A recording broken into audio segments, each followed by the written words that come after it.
I've been a mother for 37 years, and I thought I knew what heartbreak felt like. I was wrong.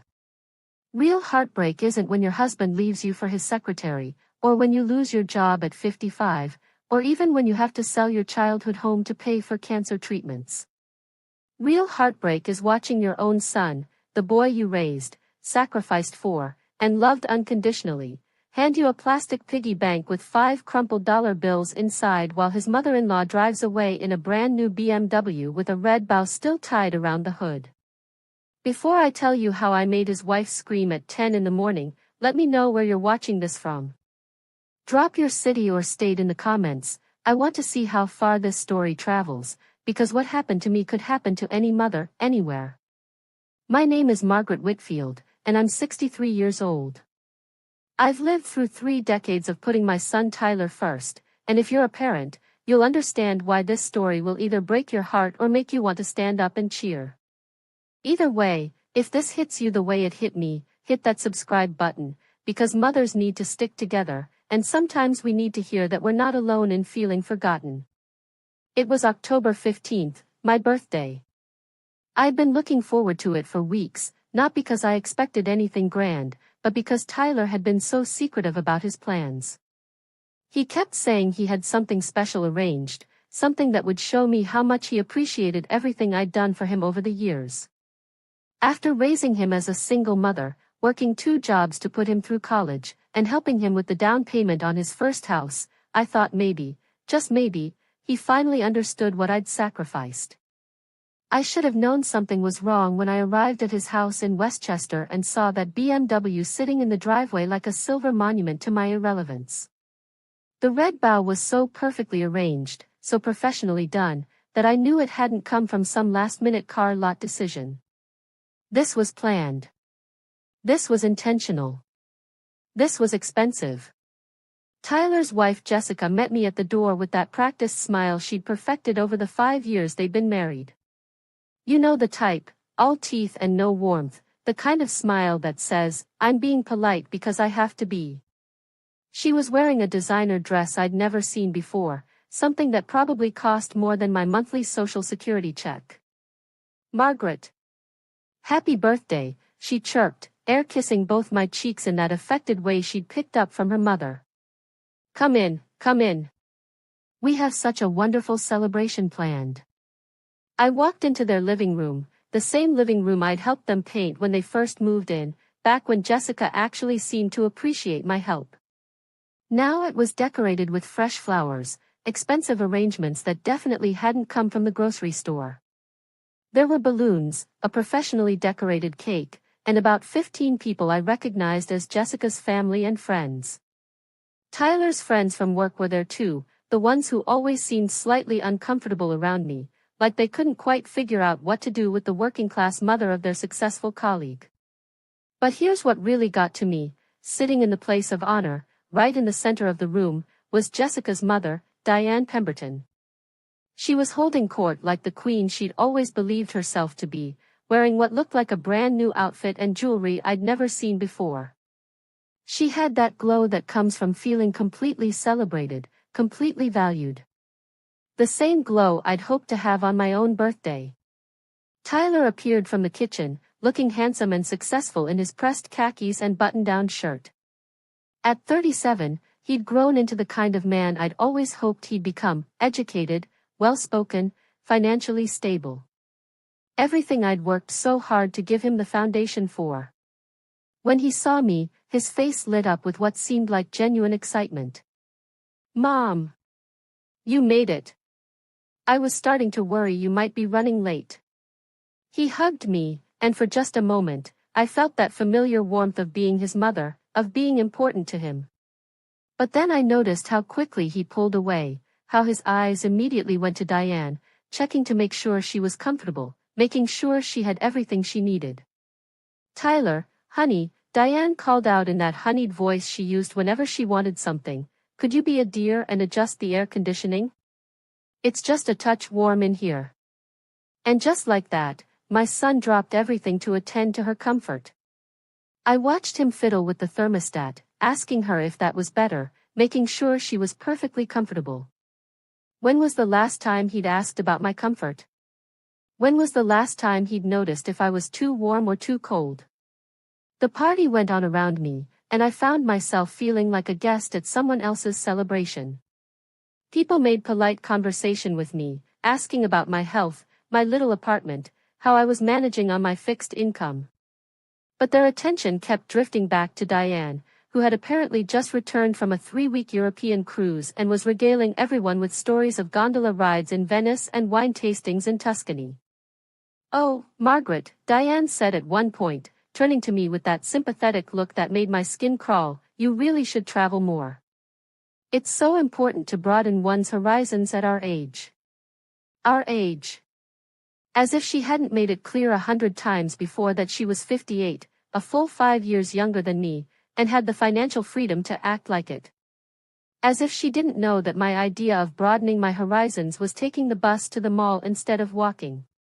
I smiled and nodded, the way I'd learned to do over the years. "Maybe someday," I said, knowing full well that someday would never come on $1,200 a month. Then Tyler stood up, holding his champagne glass, real champagne, I noticed, not the sparkling cider he usually served when I visited. The room quieted down, and I felt my heart start to race. This was it.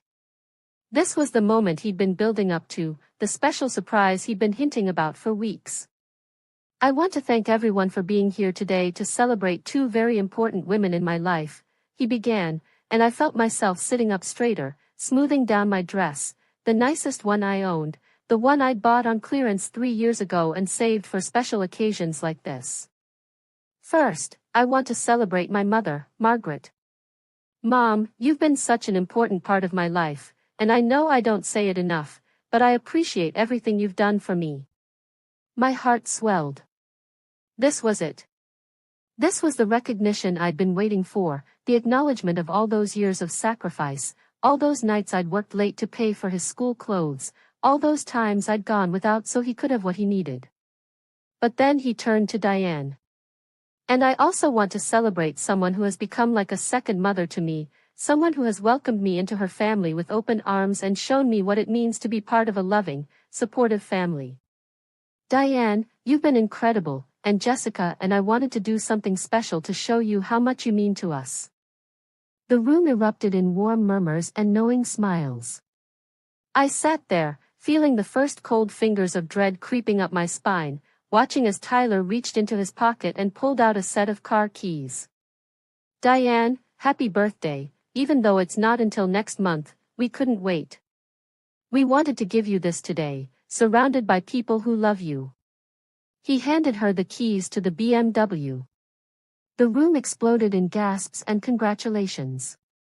People rushed to the windows to look at the car, praising Tyler and Jessica for their generosity, marveling at the luxury of it all. Diane burst into tears, happy tears, the kind that come from feeling completely overwhelmed by love and appreciation. "Oh, Tyler. Jessica. I can't believe this. It's too much, it's really too much," she sobbed, but she was clutching those keys like her life depended on it. I sat there, watching my son wrap his arms around another woman's mother, listening to him tell her she deserved the world, watching him wipe away her tears with the tenderness I remembered him showing me when he was little and I'd had a hard day at work. Then he turned back to the room, still glowing with the satisfaction of giving such an extravagant gift. And of course, we didn't forget about Mom's birthday either. He walked over to a side table and picked up a small wrapped package. As he handed it to me, I could feel how light it was, how small. But I told myself it didn't matter, maybe it was jewelry, maybe something sentimental and meaningful that couldn't be measured in dollars.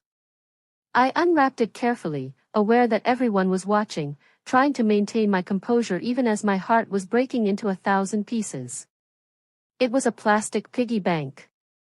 Pink and white, the kind you'd buy for a 5-year-old to teach them about saving money.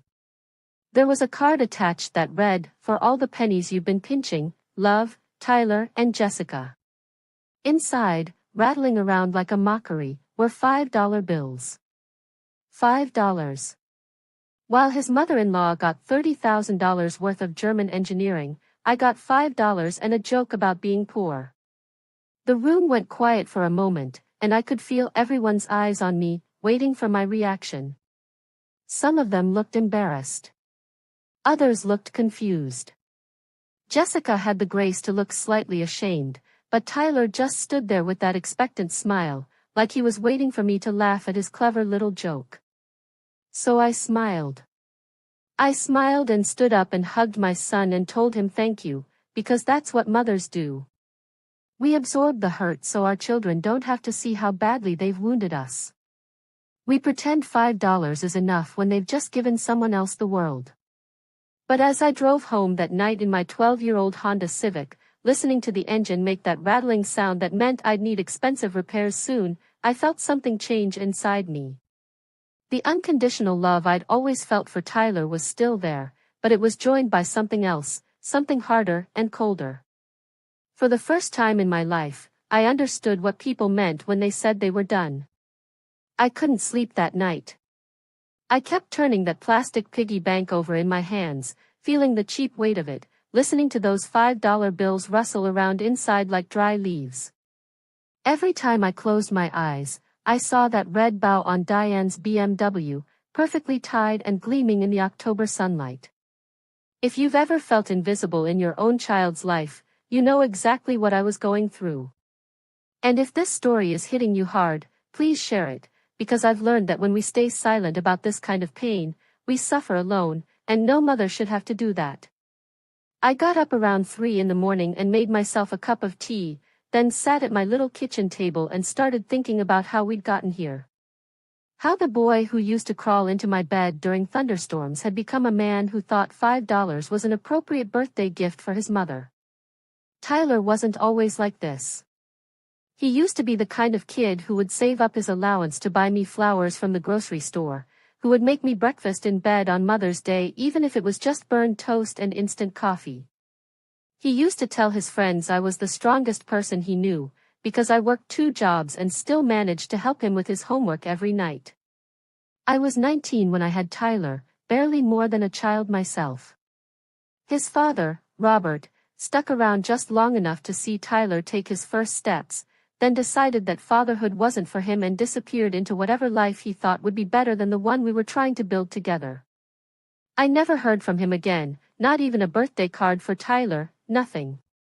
So it was just Tyler and me against the world. I worked days at a doctor's office, answering phones and filing insurance claims, and nights at a diner, serving coffee and pie to truckers and night shift workers. I was exhausted all the time, but Tyler needed things: food, clothes, school supplies, birthday parties, little league fees. He needed a childhood, even if I had to give up having a youth to provide it for him. I remember the year he wanted to play hockey. He was 8, and all his friends were signing up, but the equipment alone was going to cost more than I made in a month. I picked up extra shifts, worked 7 days a week for 3 months, lived on ramen noodles and peanut butter sandwiches so I could buy him those skates and pads and that helmet he was so proud of. He was good at hockey, too. Really good. Good enough that his coach started talking about travel teams and tournaments in other states. But travel teams cost money I didn't have, no matter how many shifts I picked up. I had to tell Tyler we couldn't afford it, and I'll never forget the way his face fell, the way he tried so hard to pretend he wasn't disappointed. "It's okay, Mom," he said, putting his 8-year-old arms around me. "I don't need to play travel hockey. I just like playing with my friends here." But I knew he was lying. I knew he wanted it desperately, the same way I'd wanted things at his age that my parents couldn't afford. The difference was, I was determined to give him better than what I'd had. So I took out a credit card. Then another one. I told myself it was an investment in his future, that if he was good enough at hockey, maybe he'd get a scholarship someday. Maybe hockey would be his ticket to the kind of life I'd never been able to give him. He did get good enough for scholarships, eventually. Not for hockey. He quit when he was 14, decided he wanted to focus on academics instead, but for school. He was smart, my Tyler. Always had his nose in a book, always asking questions about everything. Teachers loved him because he was curious and respectful and did his homework on time, even when I was working late and couldn't help him with it. When he graduated high school, he had his choice of colleges. Not the Ivy League schools his classmates were heading to, we couldn't afford the application fees, let alone the tuition, but good state schools with decent programs. He chose business, said he wanted to be successful, wanted to make enough money so I'd never have to work 2 jobs again. "Someday, Mom, I'm going to buy you a house," he told me when he left for college. "A real house with a garden and a porch swing, and you won't ever have to worry about money again." I believed him. God help me, I believed every word. College was expensive, even with financial aid. I was still making payments on those credit cards from his hockey days, but I took on more debt. I worked overtime whenever I could get it, sometimes 16-hour days when the diner was short-staffed.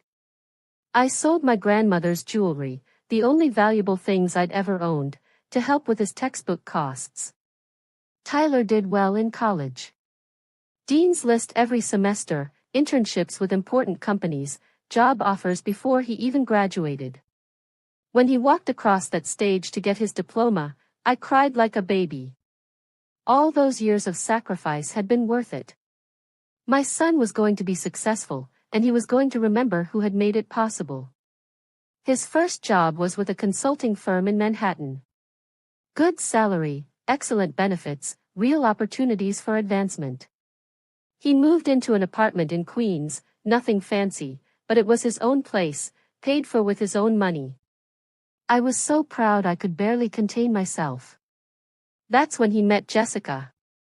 She was a lawyer, also just starting out, but unlike Tyler, she came from money. Her father was a federal judge, her mother had never worked a day in her life, and she'd grown up in the kind of house I'd always dreamed of owning. She was beautiful, educated, and sophisticated in ways that I wasn't and never could be.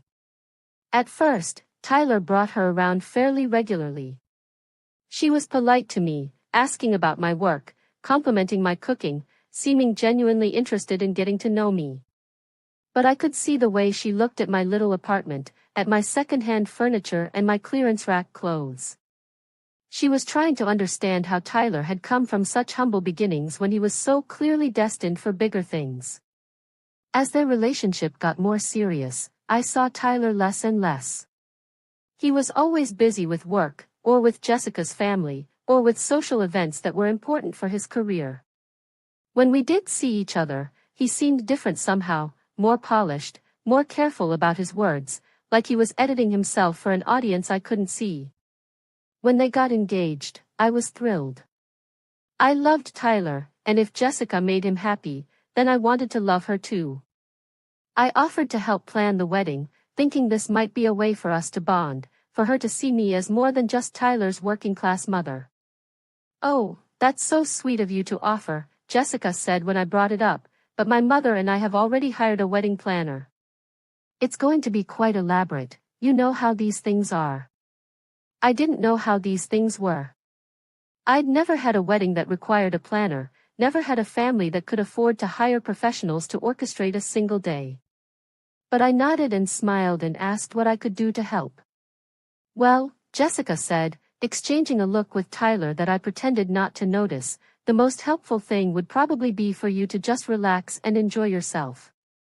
Don't worry about anything, we've got it all handled." So I was a guest at my own son's wedding. I sat in the second row, not the first, because that was reserved for Jessica's grandparents, and watched Tyler marry this woman in a ceremony that cost more than I'd made in 3 years.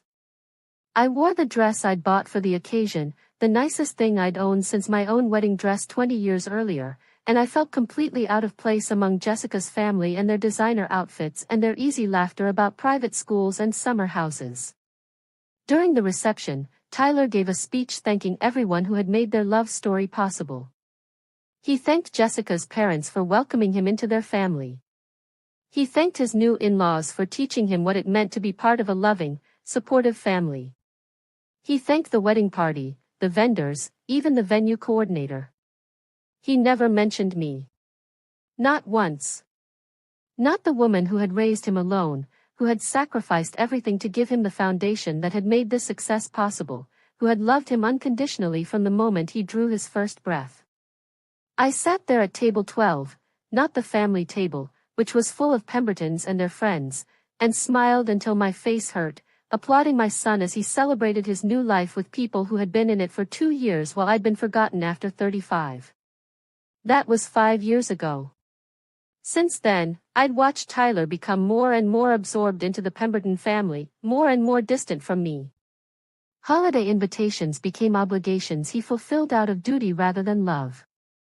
Phone calls became brief check-ins that always ended with him having to go because Jessica needed something, or they had plans with her family, or work was calling. And now this. A BMW for the woman who'd been his mother-in-law for 5 years, and $5 for the woman who'd given him life and raised him to be worthy of marrying into that family in the first place.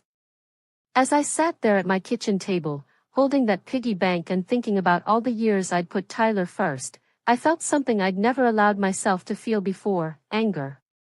Not the quick flash of irritation that comes from everyday frustrations, but deep, cold, righteous anger at being taken for granted, at being treated as disposable, at being relegated to the clearance rack of my own son's affections. I was done being grateful for scraps. I was done pretending $5 was enough. I was done being invisible. By the time the sun came up, I had a plan. Before I tell you about the plan that would make Jessica scream at 10 in the morning, I need you to understand Diane Pemberton. Because you can't appreciate the beauty of what happened next without knowing exactly who she was and what she represented in my son's life. Diane wasn't just Tyler's mother-in-law, she was everything I wasn't, everything I could never be, and everything Tyler apparently wished I had been. At 58, Diane looked like a woman who'd never worried about money a day in her life. Her silver hair was perfectly styled every time I saw her, cut and colored at salons that charged more for a single appointment than I spent on groceries in a month. Her clothes came from department stores I only visited to use the restroom when I was at the mall. She wore jewelry that caught the light and threw it back like tiny promises of wealth and security. But it wasn't just her appearance that set us apart, it was her whole world, the life she'd built and the family she'd created. Diane had been married to Judge Harold Pemberton for 32 years. 32 years of stability, of never wondering if the rent was going to get paid, of never having to choose between buying your child new shoes or fixing the car. Harold had provided well for his family. Their house in Greenwich was the kind of place I'd only seen in magazines: 5 bedrooms, 3 bathrooms, a kitchen with granite countertops and stainless steel appliances that probably cost more than I'd made in my best year. They had a pool in the backyard, a 3-car garage, and a lawn service that kept everything looking like a photo from Better Homes and Gardens. Diane had never worked, at least not in the way I understood work.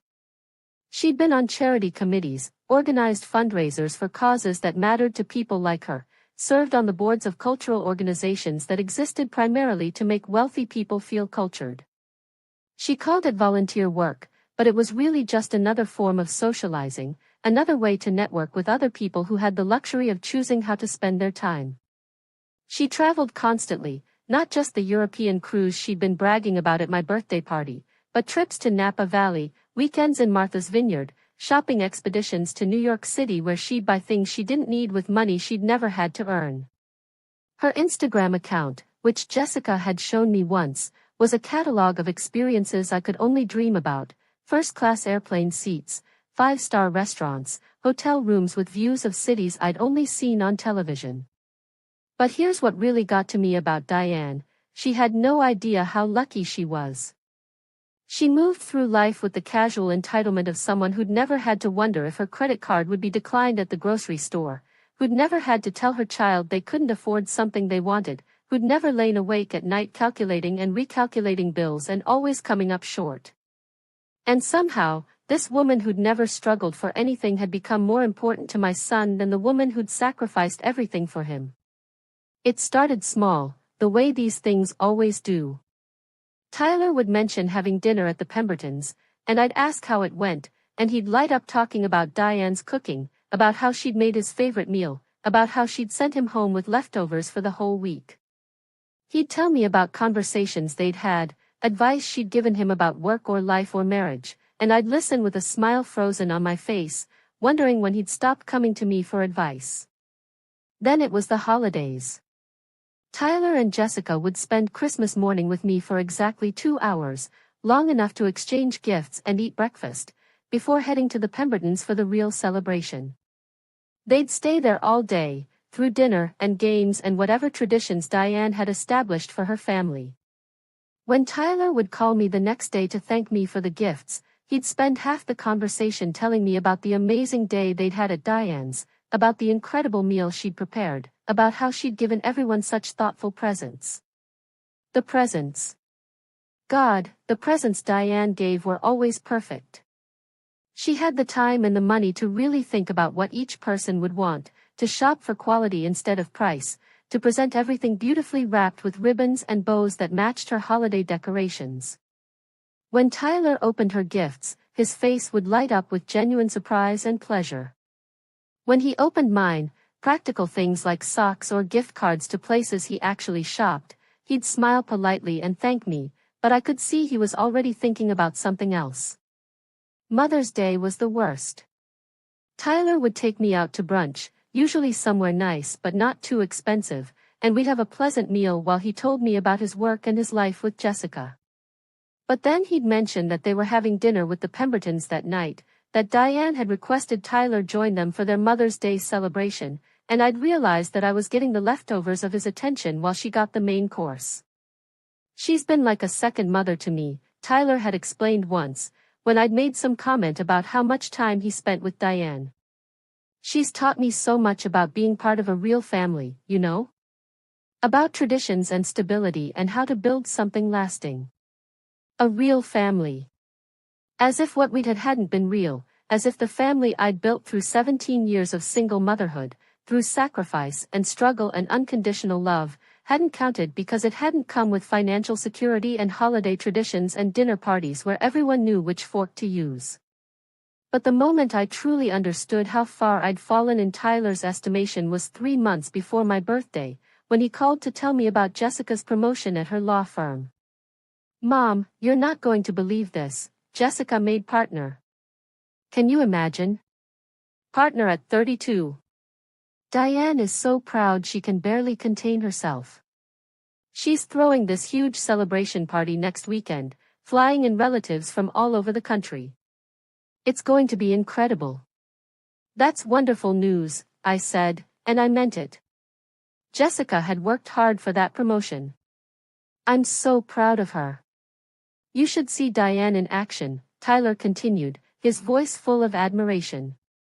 "She's planned this whole weekend, a dinner party on Friday night for Jessica's colleagues, a family brunch on Saturday, and then the big party Saturday night. She's hired caterers, a florist, even a photographer to capture everything. She wants to make sure Jessica knows how much this means to the whole family." "It sounds like it's going to be a beautiful weekend," I said carefully. "Oh, it will be. Diane has such a gift for making people feel celebrated, you know? She just has this way of making everything special, of making you feel like you're the most important person in the world." I waited for him to invite me. I waited for him to say that of course I'd be included, that Jessica's mother-in-law should be there to celebrate this milestone. I waited for him to remember that I was family too. But the invitation never came. Instead, Tyler spent 20 minutes telling me about the menu Diane had planned, about the decorations she'd ordered, about the champagne she'd selected for the toast. He told me about relatives I'd never met who were flying in from California and Texas and Florida, about Jessica's law school friends who'd be there, about partners from the firm who were honored to be included. "It's going to be the party of the century," he said, and I could hear the excitement in his voice, the genuine happiness he felt about being part of something so elegant and well-planned and expensive. "I'm sure it will be," I managed to say. After I hung up, I sat in my quiet apartment and tried to imagine what it would be like to have the resources to throw a party like that, to be able to celebrate the people you loved without worrying about the cost, to have a house big enough and beautiful enough to host colleagues and relatives and friends from out of town. I tried to imagine what it would be like to be the kind of mother-in-law who could make her child's spouse feel like the most important person in the world. But mostly, I tried to understand why Tyler couldn't see that I would have done all of those things for him if I'd had the means. That every modest birthday party I'd thrown for him, every simple dinner I'd cooked to celebrate his achievements, every small gift I'd given him had represented the same love and pride that Diane could afford to express in grand gestures and expensive parties. The difference wasn't in how much we loved, it was in how much we had to spend proving it. That night, I looked up the party on Jessica's social media. There were dozens of photos, Diane looking radiant in what was obviously a new dress, Jessica glowing as she accepted congratulations from a room full of successful, well-dressed people, Tyler handsome and proud as he posed with his wife and his second family. In one photo, Tyler had his arms around both Jessica and Diane, and they were all laughing at something someone had said. He looked completely at home, completely happy, completely like he belonged in that world of abundance and elegance and easy prosperity. I stared at that photo for a long time, studying my son's face, trying to remember the last time he'd looked that happy when he was with me. Trying to remember the last time he'd looked at me the way he was looking at Diane in that picture, with genuine affection, with respect, with the kind of love that didn't feel like obligation. That was when I realized that Tyler hadn't just married Jessica, he'd married into a family that could give him everything I never could, and he'd chosen them over me in every way that mattered. So when my birthday came 3 months later, and Tyler handed me that plastic piggy bank while Diane drove away in her BMW, I wasn't surprised. I was heartbroken, but I wasn't surprised. I'd been replaced by a woman who could afford to love him better than I could. But replacements, I was about to learn, can be temporary. The morning after my birthday humiliation, I woke up with the kind of clarity that only comes from having nothing left to lose. I'd spent 63 years being the kind of woman who absorbed pain quietly, who made excuses for other people's behavior, who convinced herself that love was supposed to hurt if it was real. But watching my son hand $30,000 to a woman who'd known him for 5 years while giving me pocket change and a joke had burned away all that conditioning. If you've ever reached that moment where you decide you're done being a doormat, you know exactly what I'm talking about. And if this story is giving you the courage to stand up for yourself too, hit that like button, because sometimes we all need permission to stop being nice to people who take our kindness for granted. I made myself coffee and toast, sat at my kitchen table with that piggy bank still sitting there like evidence of my son's indifference, and started thinking about what I actually knew about the Pemberton family. What I really knew, not just the glossy surface they presented to the world. Because here's the thing about wealthy families, they're very good at controlling their image. They know how to present themselves as successful and stable and worthy of respect. But every family has secrets, and the wealthier they are, the more resources they have for hiding those secrets from people like me. But Tyler wasn't just an outsider looking in anymore. He'd been part of their family for 5 years, part of their inner circle, privy to information that they'd never share with someone of my social standing. And Tyler, bless his heart, had never been good at keeping secrets, especially when he was excited or proud about something. I started thinking about all the conversations I'd had with Tyler over the past 5 years, all the casual comments he'd made about the Pembertons, all the little details he'd shared without realizing he was sharing them. I thought about Jessica's social media posts, the pictures and updates I'd seen when Tyler had shown them to me. I thought about things I'd overheard at family gatherings, fragments of conversations about business deals and investments and family finances. Most importantly, I thought about Judge Harold Pemberton. Harold was Tyler's hero, the father figure he'd never had growing up. Tyler was always talking about Harold's wisdom, his integrity, his successful career on the federal bench. Harold had taken Tyler under his wing from the beginning of his relationship with Jessica, treating him like the son he'd never had, giving him advice about career advancement and financial planning and how to build a solid future. But here's what had always bothered me about Harold: he was too perfect. In Tyler's telling, Harold was this paragon of judicial virtue, This man who'd spent 30 years on the bench without a single scandal or controversy. He was wealthy but not ostentatious, successful but humble, respected by everyone who knew him. Nobody is that perfect, especially not federal judges. Federal judges are political appointees, and you don't get appointed to the federal bench without making compromises, without owing favors, without getting your hands at least a little dirty in the process. And you don't stay on the federal bench for 30 years without making enemies, without having cases you wish you could handle differently, without having decisions that come back to haunt you. I'd worked in a doctor's office for 15 years, and one thing I'd learned about successful men is that they all have secrets.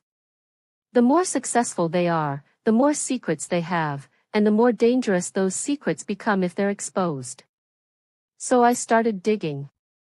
I didn't have money or connections or inside information, but I had something else: time, determination, and the kind of anger that sharpens your mind like a blade. I had spent my whole life being underestimated by people like the Pembertons, dismissed as just another working-class woman who didn't matter enough to worry about. But being invisible has its advantages. People don't watch you as carefully when they don't think you're capable of causing problems. I started with the internet. Harold Pemberton's judicial career was public record, and while most people wouldn't bother reading through 30 years of case decisions and court filings, I had nothing but time and motivation. I learned how to search legal databases, how to cross-reference names and dates, how to follow paper trails through corporate filings and property records. It took me 3 days of searching, but I found the first thread. In 2018, Harold had presided over a case involving a major pharmaceutical company accused of price-fixing on insulin medications.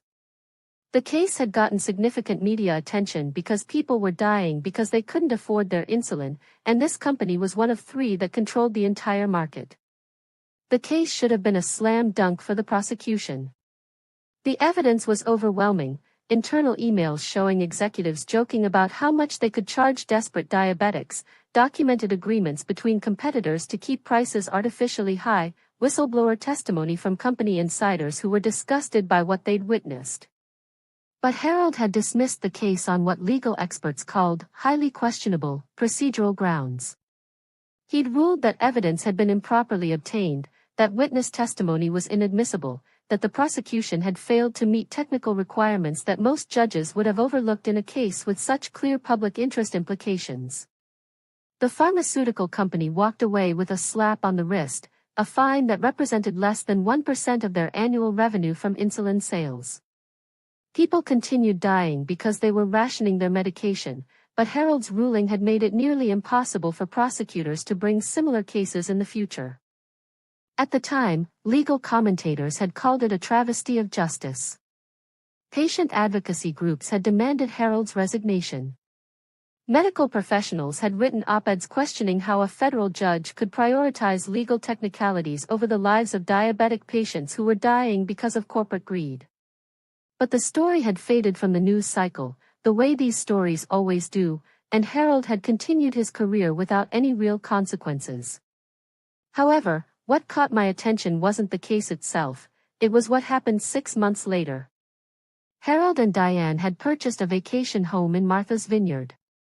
Not a modest beach cottage, but a $2.3 million oceanfront property with 6 bedrooms, 5 bathrooms, and what the real estate listing described as unparalleled views of the Atlantic. Now, federal judges make good salaries, around $200,000 a year, but they don't make $2.3 million vacation home money, especially not when they already own $1 million house in Greenwich. Even with Diane's family money, which I'd heard Tyler mention in passing, that kind of purchase should have raised eyebrows. But it got more interesting. I spent another day digging through property records and corporate filings, cross-referencing names and dates, following connections that most people would never bother to trace. And I found something that made my heart race with possibility. The pharmaceutical company that had benefited from Harold's dismissal of their case was owned by a larger holding company. That holding company had multiple subsidiaries, including a real estate development firm. That real estate development firm had purchased Harold's Martha's Vineyard property 3 months before Harold bought it from them, at a significant markup that represented pure profit for the pharmaceutical company's parent corporation. In other words, Harold had bought his dream vacation home from the same corporate entity that had benefited from his controversial legal ruling, and he'd paid them hundreds of thousands of dollars more than they'd paid for it just months earlier. It wasn't smoking gun evidence of bribery, it was too sophisticated for that, buried under layers of corporate ownership and legal complexity that would make it nearly impossible to prove in court. But it was exactly the kind of arrangement that would destroy Harold's reputation and career if it became public knowledge. I kept digging. Over the next week, I found 2 more similar patterns. A 2019 case where Harold had ruled in favor of a mining company accused of environmental violations, followed 6 months later by a $500,000 consulting fee paid to a shell company owned by Diane. A 2020 decision that had saved a defense contractor from a massive fraud judgment, followed by Harold's appointment to the board of a nonprofit foundation funded by that same contractor, an appointment that came with a $150,000 annual stipend. Each transaction was legal, technically speaking. Each one could be explained away as coincidence or legitimate business dealings. But taken together, they painted a picture of a federal judge who had been systematically selling his rulings to the highest bidder while maintaining the facade of judicial integrity. I printed everything out, organized it chronologically, highlighted the connections between Harold's rulings and the subsequent financial benefits to his family. I had documentation, dates, dollar amounts, and a clear pattern of behavior that any reasonable person would recognize as corruption. But I had something else, too, Tyler's voice echoing in my memory from dozens of conversations over the years, talking about Harold's wisdom and guidance, about the career advice Harold had given him, about the doors Harold had opened for him in the business world. Tyler didn't just admire Harold, he was complicit in Harold's success. Harold had helped Tyler get his first promotion at the consulting firm by making a phone call to a client who happened to be a federal contractor. Harold had recommended Tyler for his current job by writing a letter of introduction to the company's CEO, who had cases pending in federal court. Harold had even co-signed the mortgage on Tyler and Jessica's house, using his judicial position to guarantee their creditworthiness. My son wasn't just married into a corrupt family, he was benefiting from that corruption, building his career on connections that Harold had made through his abuse of judicial power. The more I uncovered, the angrier I became. Not just at Harold for his corruption, or at Diane for her willful blindness to where their money was coming from, but at Tyler for being so eager to benefit from their wealth and influence that he'd never bothered to ask how they'd acquired it. My son, who I'd raised to be honest and ethical and hardworking, had sold his principles for access to a world he could never have entered on his own merit. He'd chosen financial security over integrity, social status over the values I'd tried to instill in him. And he'd abandoned the woman who'd taught him those values in the first place for people who could afford to give him everything I couldn't. But I wasn't done investigating.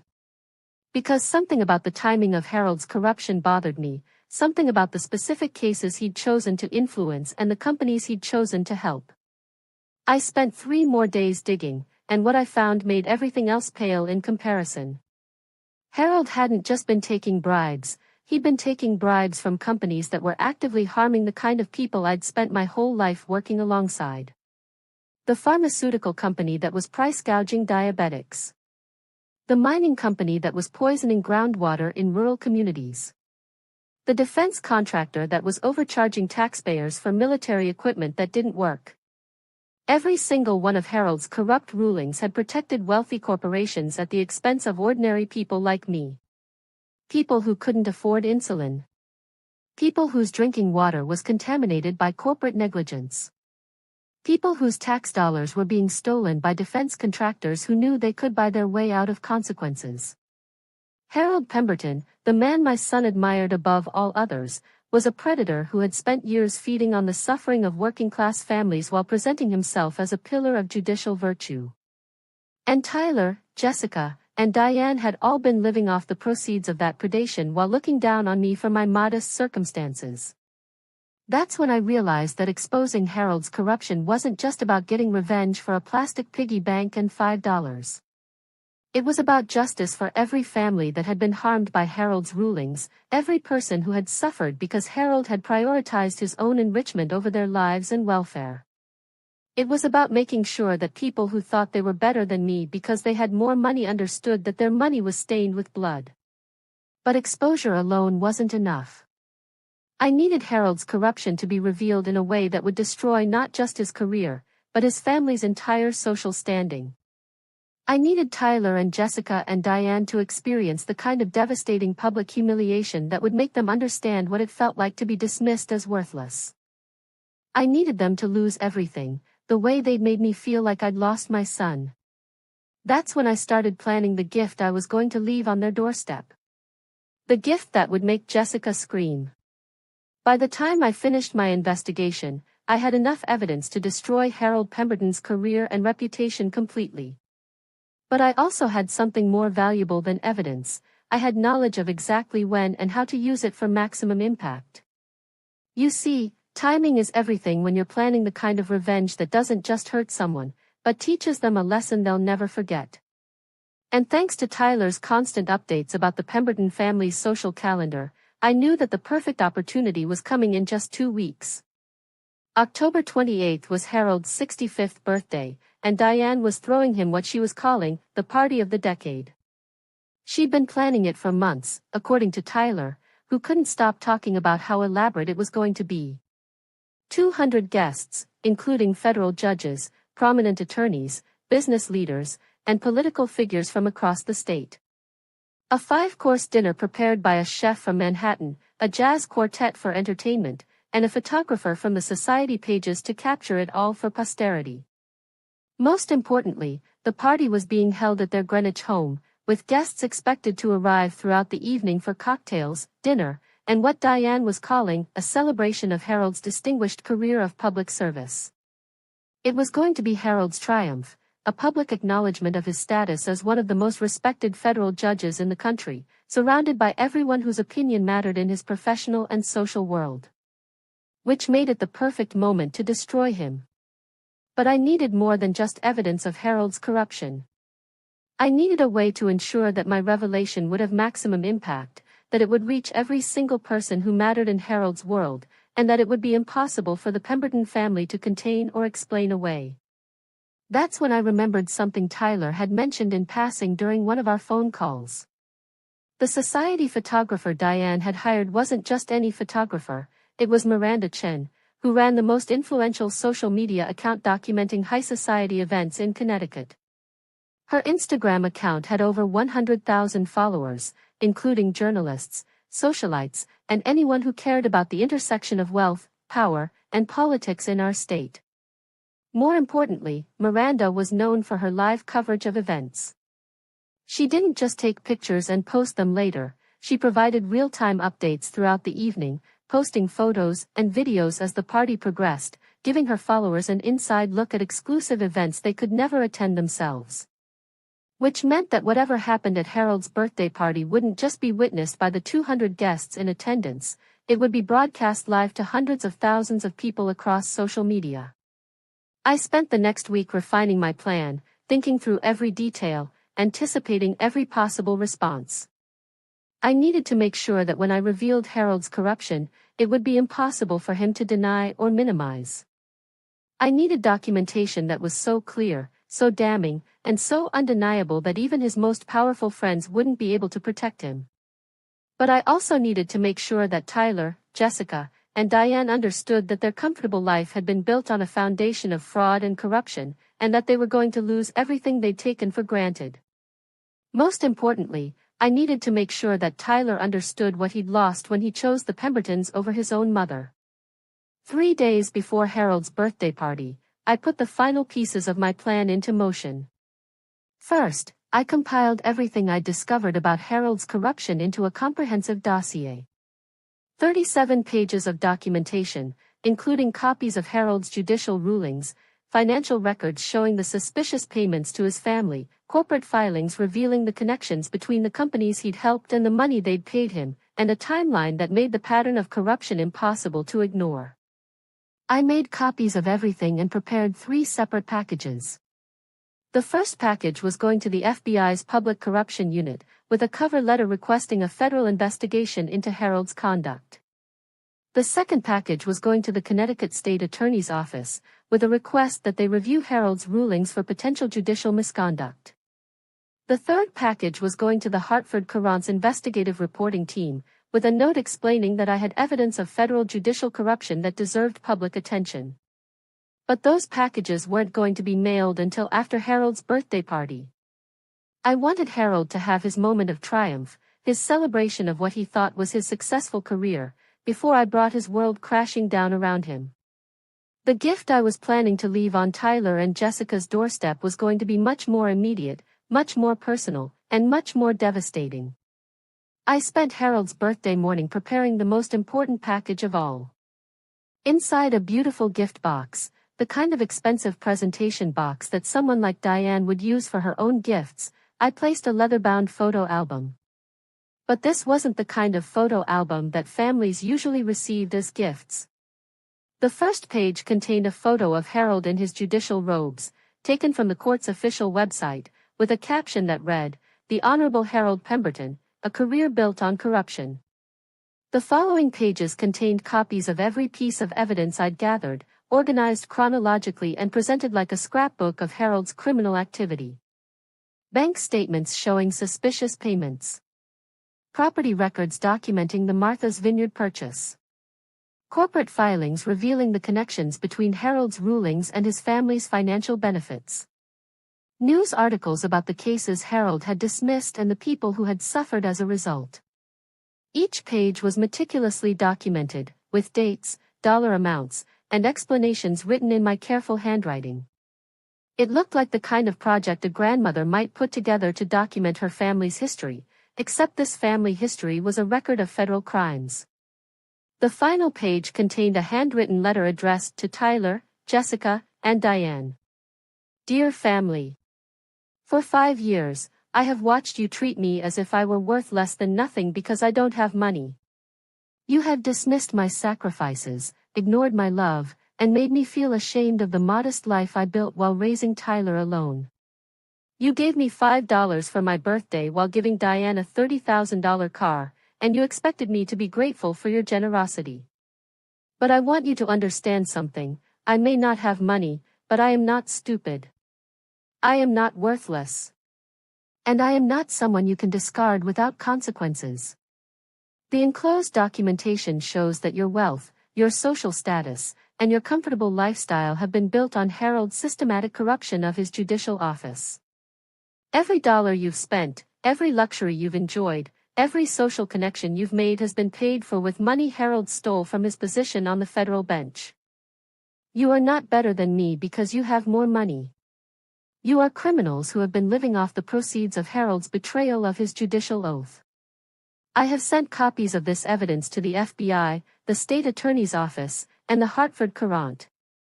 By the time you read this letter, federal agents are probably already preparing search warrants for your home and Harold's office. You wanted to make me feel small and worthless. Instead, you have given me the greatest gift of my life, the knowledge that I raised my son to be better than the people he chose over his own mother, even if he forgot that lesson along the way. Enjoy Harold's birthday party. It will be the last celebration your family ever has. With love and justice. Margaret Whitfield. P.S. Tyler, I hope the BMW was worth losing your mother's respect. Because you will never get it back. I wrapped the box in elegant paper and tied it with a silver bow, the same kind of presentation Diane would have used for one of her perfect gifts. I attached a card that read, "Happy birthday, Harold. From someone who believes in justice. XOXO. Then I drove to Tyler and Jessica's house in Westchester. It was 6 a.m. on October 28th, and the neighborhood was still quiet. I could see lights on in their kitchen window. Tyler had always been an early riser, and I knew he'd be having his coffee and reading the news before getting ready for work. Except today he wouldn't be going to work. Today was Harold's birthday, and the whole family was spending the day preparing for the evening celebration. I placed the gift box on their front doorstep, rang the doorbell, and walked back to my car. I didn't drive away immediately. I wanted to see Tyler's face when he opened the door and found my present. He appeared in the doorway wearing his pajama pants and a t-shirt, looking confused about who would be making deliveries so early in the morning.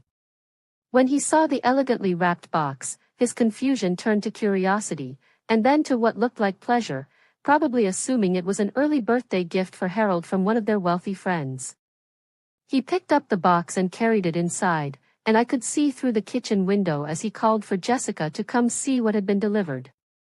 They opened the box together, standing at their granite kitchen counter with their matching coffee mugs, looking like the perfect successful couple they'd always presented themselves as being. I watched Jessica's face change first. She was reading the cover page of the photo album, and I could see the exact moment when she understood what she was looking at. Her hand went to her mouth, and she took a step backward, shaking her head like she was trying to deny what she was seeing. Tyler was still reading, flipping through the pages of documentation, and I could see his expression changing from confusion to disbelief to horror as he realized what he was holding in his hands. Then Jessica saw the letter addressed to them on the final page. She grabbed it from the album and read it aloud, and I could see Tyler's face go white as he understood that his mother, his insignificant, worthless, $5 mother, had just destroyed his entire world. That's when Jessica started screaming. Jessica's scream wasn't the kind of scream you hear in movies. It was something primal and desperate, the sound of someone watching their entire world collapse in real time. It started as a sharp cry of disbelief, then dissolved into a keening wail that made dogs start barking throughout the neighborhood. I sat in my car, watching through their kitchen window as Jessica doubled over like she'd been physically struck, clutching my letter in her hands while Tyler stood frozen beside her, still holding the photo album of her father's crimes. That scream was the most beautiful sound I'd heard in 5 years. If you're wondering whether I felt guilty in that moment, let me ask you this. Have you ever watched someone you love choose money and status over you? Have you ever been treated like you're worthless by people who owe their entire lifestyle to corruption and theft? Because if you have, then you understand that sometimes justice sounds exactly like someone else's pain.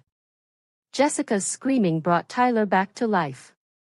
He dropped the photo album and tried to comfort her, pulling her against his chest while she sobbed and pointed at the evidence of her father's corruption scattered across their kitchen counter. But I could see in his face that he wasn't thinking about Jessica's pain.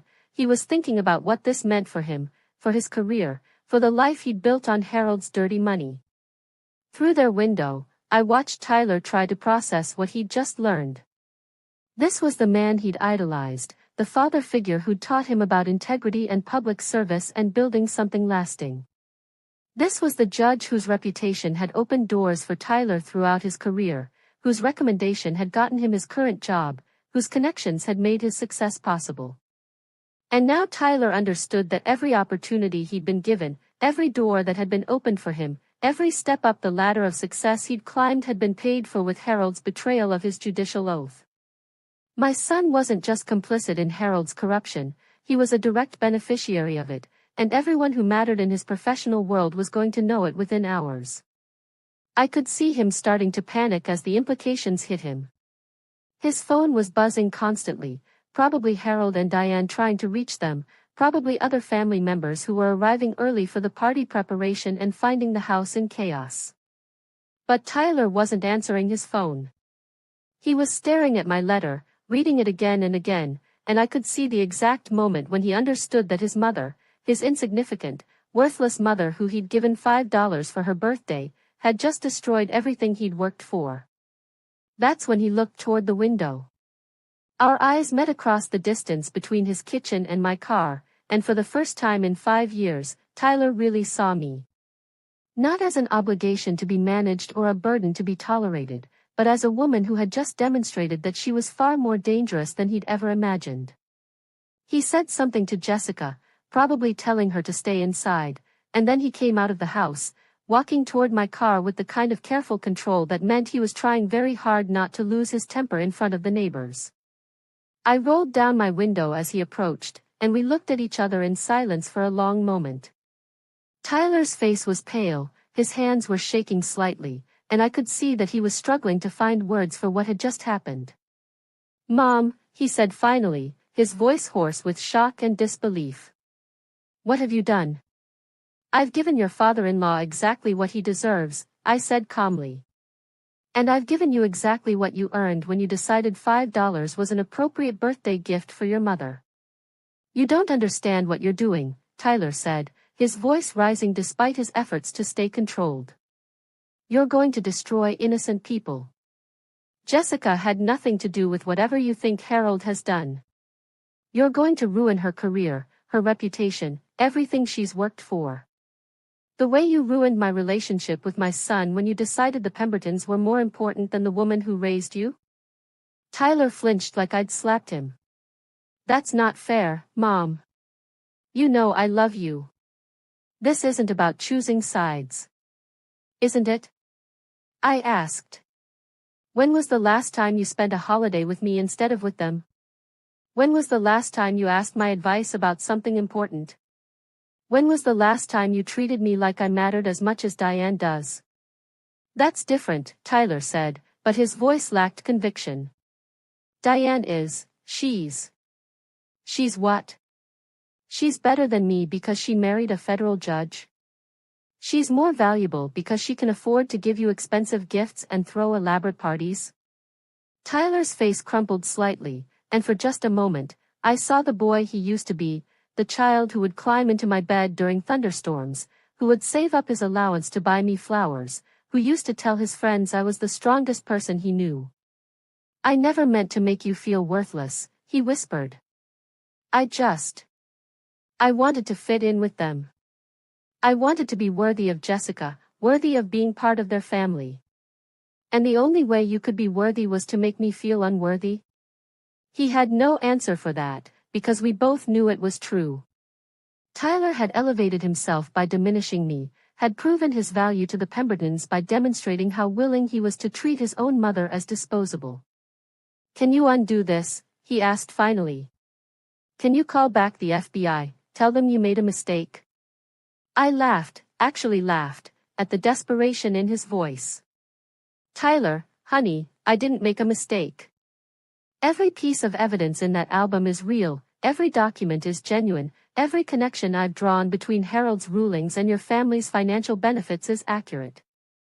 But Mom, if this comes out, I'll lose my job. Jessica might lose her partnership. We'll lose the house, our reputation, everything we've built together." "Everything you've built with Harold's dirty money," I corrected. "Everything you've built while treating me like I was worth $5. Tyler's phone was ringing again, and this time he answered it. I could hear Diane's voice on the other end, high-pitched and panicked, asking where they were, why they weren't answering their phones, whether they'd heard from Harold. "We're coming," Tyler said into the phone, his eyes never leaving mine. "We'll be right there." He hung up and looked at me with something that might have been respect for the first time in years. "You've destroyed us," he said quietly. "You know that, right? By tonight, everything we've worked for will be gone." "Good," I said. "Maybe when you lose everything Harold's corruption bought you, you'll remember what actually matters. Maybe when you're starting over with nothing, you'll understand what I went through to give you everything you needed to become the man you are. And if I can't forgive you for this? If this destroys our relationship forever?" I looked at my son, this man I'd raised alone, this person I'd sacrificed everything for, this stranger who'd thought $5 was an appropriate birthday gift for his mother, and I felt a sense of peace I hadn't experienced in years. "Tyler," I said gently, "our relationship was already destroyed. You destroyed it the moment you decided I wasn't worth your respect. I've just made sure you'll remember what you lost." He stared at me for a long moment, then turned and walked back toward his house, where Jessica was still crying and their phones were still buzzing with calls from family members who were starting to understand that something terrible was happening. I waited until he was inside, then I drove away. I had 3 stops to make before Harold's birthday party began. The FBI field office, the state attorney's office, and the Hartford Courant newsroom. By the time the Pemberton's guests started arriving for cocktails at 6 o'clock, federal agents would be preparing search warrants, prosecutors would be reviewing evidence of judicial corruption, and investigative reporters would be making phone calls to confirm the biggest political scandal Connecticut had seen in decades. But first, I wanted to go home and get ready. Because even though I hadn't been invited to Harold's birthday party, I was planning to attend. After all, I had a front row seat to watch everything burn down. And I had spent 63 years earning the right to enjoy every moment of it. At 7:30 p.m. on October 28th, I stood across the street from Harold and Diane's Greenwich mansion, watching the most important people in Connecticut arrive for what they thought was going to be the social event of the season. Black cars with drivers were pulling into the circular driveway, dropping off federal judges and their wives, prominent attorneys, business leaders, and politicians, all of them dressed in their finest clothes, all of them eager to be seen celebrating Harold Pemberton's distinguished career. The house was blazing with light, every window glowing warmly against the October darkness. I could see caterers moving through the rooms, servers carrying trays of champagne and appetizers, guests mingling in the formal living room that Diane had redecorated just for this occasion. Classical music drifted across the perfectly manicured lawn, and through the windows, I could see people laughing and toasting and celebrating the man they believed was one of the most respected jurists in the country. It was beautiful, elegant, and completely doomed.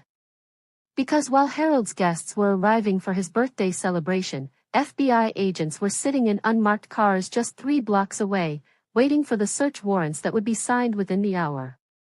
Connecticut state prosecutors were reviewing my evidence package and making phone calls to colleagues in the Federal Corruption Unit. And Hartford Courant reporters were confirming details of Harold's suspicious financial transactions with sources in the banking industry. But the best part, the part that made all of this worth the 5 years of watching my son choose the Pembertons over me, was that none of them knew what was coming. I'd positioned myself where I could see the front entrance and most of the first floor through the massive windows that Diane was so proud of. I'd brought binoculars and a folding chair, and I'd settled in to watch the destruction of the family that had convinced my son I wasn't worth his love. At 8:15, I saw Tyler and Jessica arrive. They looked like they'd been crying. Jessica's eyes were red and swollen despite her carefully applied makeup, and Tyler had the hollow, shell-shocked expression of someone who just learned that his entire life was built on a lie. But they'd dressed appropriately for the party, and they were making an effort to maintain appearances for the sake of the family that had given them everything. I watched them greet guests at the door, accepting congratulations on Jessica's recent promotion, smiling and chatting about work and travel plans and all the trivial concerns of people whose biggest worry was whether their vacation home was properly winterized.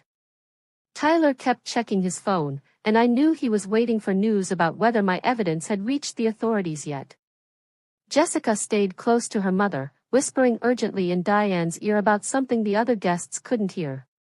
But Diane just smiled and patted her daughter's arm, clearly believing that whatever crisis Jessica was worried about could be managed with the same social grace that had carried their family through 30 years of Connecticut high society. At 8:45, Harold made his grand entrance into the main living room, resplendent in a perfectly tailored tuxedo, beaming with the satisfaction of a man who believed he'd successfully navigated a long and distinguished career without ever being caught. The guests applauded as he appeared, and I watched him work the room with the practiced charm of someone who'd spent decades convincing people he was worthy of their respect and trust. He kissed wives' cheeks, shook hands with colleagues, accepted congratulations on reaching his 65th birthday with his reputation and legacy intact. Miranda Chen, the society photographer, was documenting everything.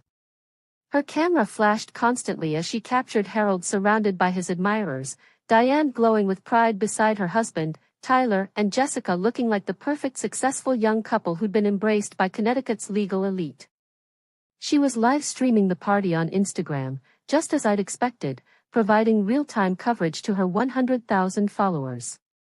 The comments were full of congratulations and admiration for the elegant celebration, praise for Diane's hosting skills, and recognition of Harold's distinguished career. At 9:20, Harold called for everyone's attention. The room quieted as he stood in the center of his living room, surrounded by 200 people who represented everything he'd worked his entire career to achieve: power, respect, social standing, and the admiration of his peers. "My friends," Harold began, his voice carrying easily through the silent room, 30 years ago, when I was first appointed to the federal bench, I made a promise to serve justice faithfully, to uphold the law without fear or favor, and to earn the trust that the American people place in their federal judiciary. The guests murmured appreciatively. Someone called out, "Here, here," and others raised their champagne glasses in acknowledgement of Harold's noble sentiments. Tonight, as I look around this room at so many people I respect and admire, I can say with pride that I've kept that promise. I've presided over thousands of cases, issued hundreds of rulings, and in every single instance, I've tried to serve justice rather than personal interest. More murmurs of approval. Miranda's camera flashed as she captured Harold's moment of triumph, and I could see the live comments on her Instagram feed filling with praise for his integrity and public service. "The law isn't always popular," Harold continued, "and judges don't always make decisions that people want to hear. But we serve something higher than public opinion. We serve justice itself, and the Constitution that guarantees equal protection under law for every American." That's when the doorbell rang. It wasn't the polite chime of guests arriving fashionably late, it was the insistent, repeated ringing of someone who needed immediate attention. The catering staff looked confused, clearly not expecting any more arrivals at this hour. Diane motioned to one of the servers to answer the door, but Harold held up his hand, clearly annoyed by the interruption of his speech. "Whoever it is can wait," he said with the authoritative tone he'd perfected over 30 years on the bench. "As I was saying, the federal judiciary depends on public trust, and that trust must be earned through." The front door opened, and 6 FBI agents walked into the foyer, their badges clearly visible, their faces professionally serious. They weren't in tactical gear, this wasn't a dramatic raid, but their presence transformed the elegant birthday party into something else entirely. The room went completely silent. Harold stood frozen in the center of his living room, his champagne glass still raised, his mouth slightly open as he processed what he was seeing. Around him, 200 guests stared at the FBI agents with the horrified fascination of people watching a car accident in slow motion. The lead agent, a woman in her 40s with graying hair and the calm professionalism of someone who'd done this many times before, stepped into the living room and looked directly at Harold. "Judge Harold Pemberton?" Harold's face had gone completely white, but he managed to nod. "I'm Special Agent Patricia Rodriguez, FBI Public Corruption Unit. We have a federal search warrant for these premises and a warrant for your arrest on charges of bribery, conspiracy to obstruct justice, and honest services fraud." The reaction was immediate and devastating. Guests gasped audibly, some stepping backward as if Harold's corruption might be contagious. Champagne glasses were set down hurriedly, and I could see people reaching for their phones, probably calculating how quickly they could distance themselves from this catastrophe. Miranda Chen, bless her professional instincts, kept filming everything. Her camera captured Harold's face as he realized his career was over, Diane's expression as she understood that her social standing was about to crumble, Tyler's horror as he watched his hero being destroyed in front of everyone who mattered in their world. "There must be some mistake," Diane managed to say, her voice carrying the imperious tone she'd used her entire life to make problems disappear. "My husband is a federal judge. He's served with distinction for 30 years. There's no way." "Ma'am, we're going to need you to step aside while we execute this warrant," Agent Rodriguez said politely but firmly. "We have evidence of systematic judicial corruption dating back over 5 years, including documented instances of Judge Pemberton accepting bribes in exchange for favorable rulings in federal cases." That's when Harold finally found his voice. "I want to call my attorney," he said, his judicial authority replaced by the desperate tone of a man who knew he was caught. "You'll have that opportunity after we've placed you under arrest," Agent Rodriguez replied. "But first, we need to secure the premises and begin our search." I watched through the windows as 200 of Connecticut's most important people fled Harold's house like it was on fire. Federal judges who'd worked with Harold for decades, attorneys who'd argued cases in his courtroom, business leaders who'd benefited from his connections, all of them rushing to their cars, calling their own lawyers, calculating how much distance they needed to put between themselves and the biggest judicial scandal in state history. Within 20 minutes, the house was empty except for Harold's family, the FBI agents, and Miranda Chen, who was still broadcasting live to her increasingly shocked followers. The comments on her Instagram feed had exploded from congratulations to disbelief to schadenfreude as viewers realized they were witnessing the real-time destruction of one of Connecticut's most prominent families. I watched Agent Rodriguez read Harold his rights while other agents began photographing the rooms and cataloging evidence. Harold stood in his perfectly tailored tuxedo, surrounded by the remnants of his birthday celebration, abandoned champagne glasses, half-eaten appetizers, and the elegant decorations that Diane had spent months planning for a party that would now be remembered as the night her husband was arrested for federal corruption.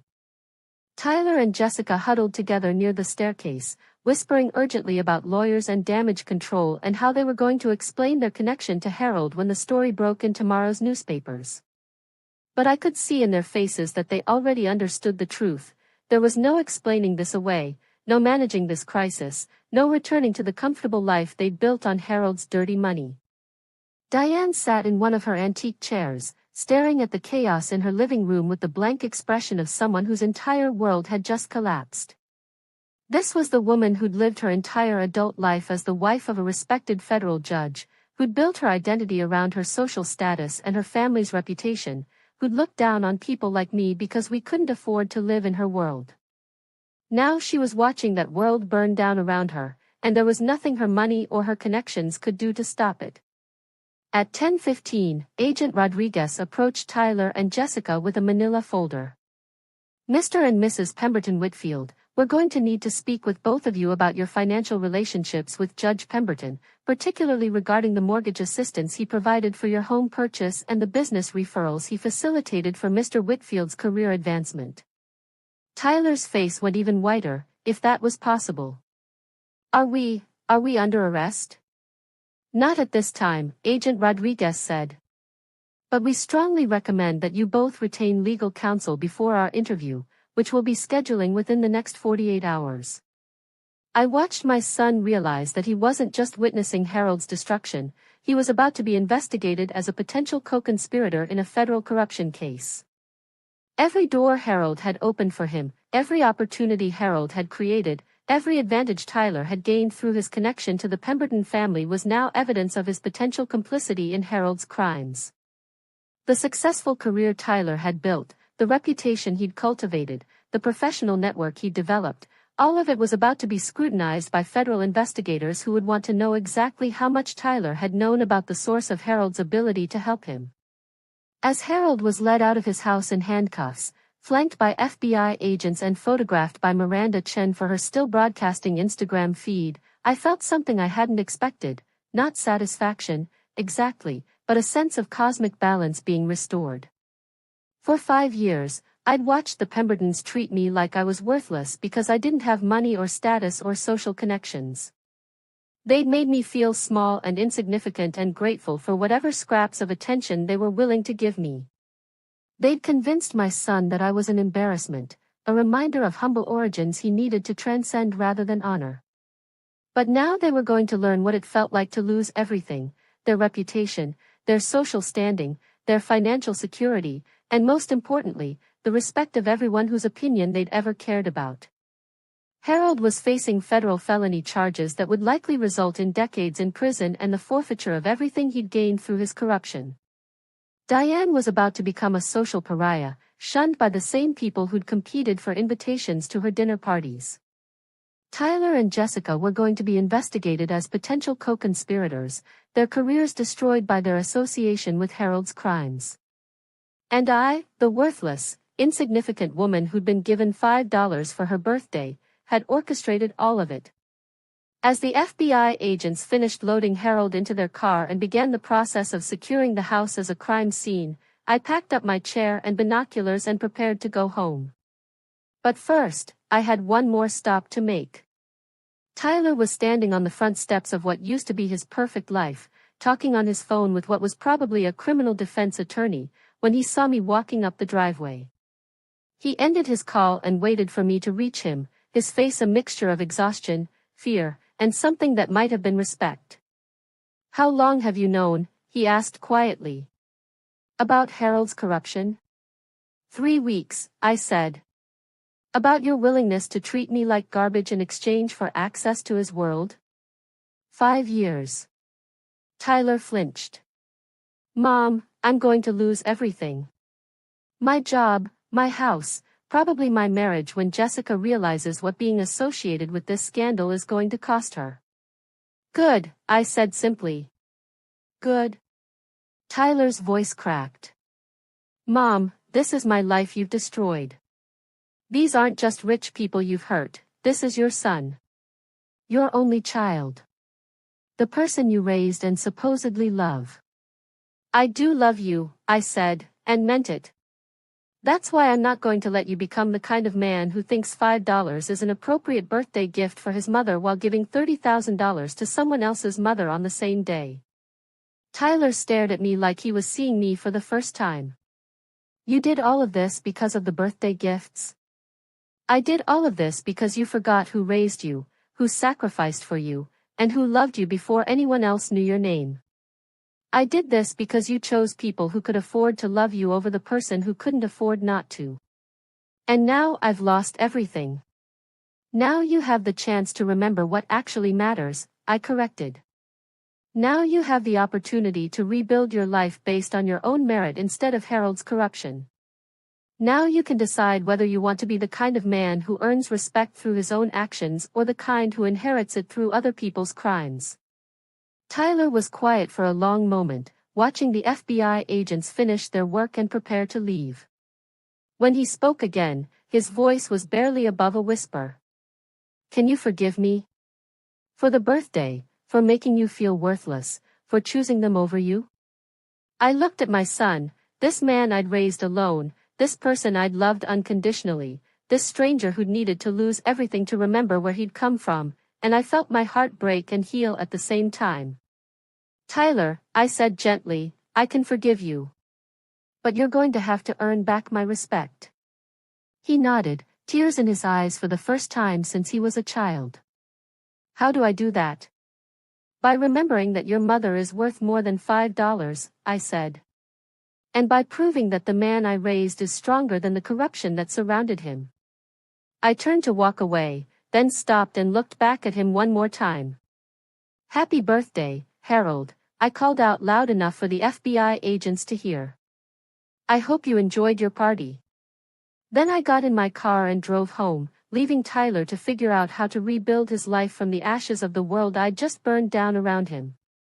The next morning, I woke up to 17 missed calls and 43 text messages.